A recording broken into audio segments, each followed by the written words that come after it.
So we're still in the hospital. My partner hasn't been released yet, and it's raining outside. Let me show you the view.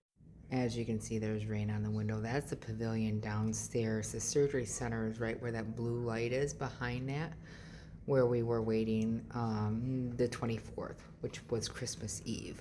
So I want to give a quick update. So my partner has a really good hospitalist here. Had really good nurses. There's Maddie and Jordan and Paul and Emma, I think was one. But so far the nurses have been amazing. The hospitalist is also amazing.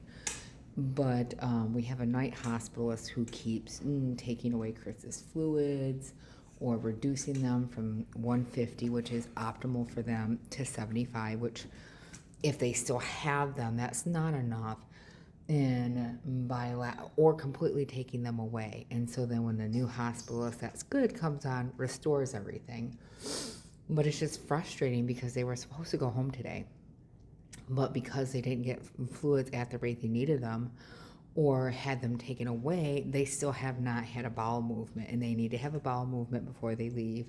Then the hospitalist today was like, well, if I feel more comfortable going at home, do you feel more comfortable going at home? And Chris is like, I don't have a problem going here. I went here before. When I have my fluids, they're like, do you have problems at home going? Only when I'm due for IV hydration. And so it's been one thing after another. But I only have one measured out jar of formula left, so I reduced my formula rate because I usually do it at 110 per milliliters per hour. I'm currently doing it at 50. This one is almost over. I have to make my new set by 1:15 because it has to sit at least an hour. Otherwise, my pump goes off every few seconds because it is full of air and causes issues. Thankfully, I don't get GI distress like Chris does, but it's one of those things.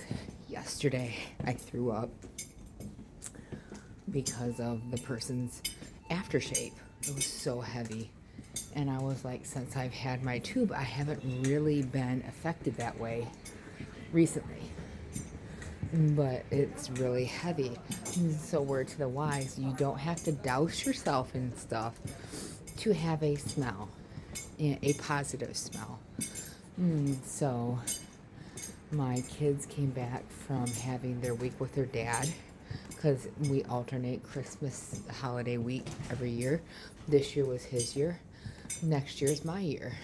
So, and my oldest is still sleeping, and it's like 12:30, although I just got up myself. All right, so this is the setup I have that I bought when I went someplace without my partner, because they have a different mixer. So here's the pitcher I use. I'm measuring out my water. I had to reduce my water because I reduced it to 650 instead of 740, so I had thicker formula. Here's my whip.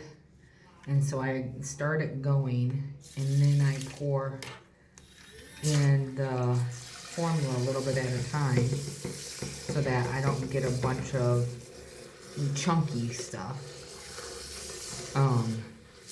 Maddie was in the room when I came back, and I gave them their penny, because if you put a copper penny, any penny before 1986, in your left shoe with the intention that it would bring you good luck and good fortune, more money will find you.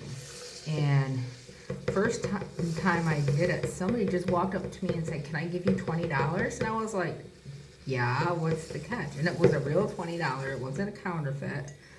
Because that's, people be like, well, it probably was counterfeit. Like, people be hating anyway. But I have to make my formula, like I said, so that it has time to settle.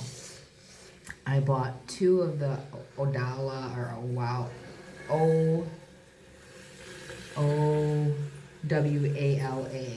water bottles, same colors. One cap was green, the other cap was gray. The gray one is the one I still have. The green one leaked, and got formula all over my bag and all over me, all over my partner's bag. So both of our bags need to either be wiped clean or washed. But I asked for a refund. They're like, oh, we'll offer you a one-time, don't have to return this. We'll just refund you, because I got it from Temu for $18. So they're going to refund me. So I just threw it away because I'm like, I bought it to hold my formula, not for anything else. So here's the lid. And then it comes with a straw. But obviously I don't use the straw. But I just stick it in there so it's in there so it won't, like, if that was one of the reasons. The other one, like, but that one had the straw in it too. So then I just close it and lock it, and there's my formula, and it has to sit for an hour, and my formula is about to be up. Gotta rinse my bag and keep my bag longer than normal because I don't have another bag. I ran out of bags. I had 3 bags, used all 3 because you're supposed to change them daily. But that's the update. Hugs and kisses. Love ya. My chronically chill people.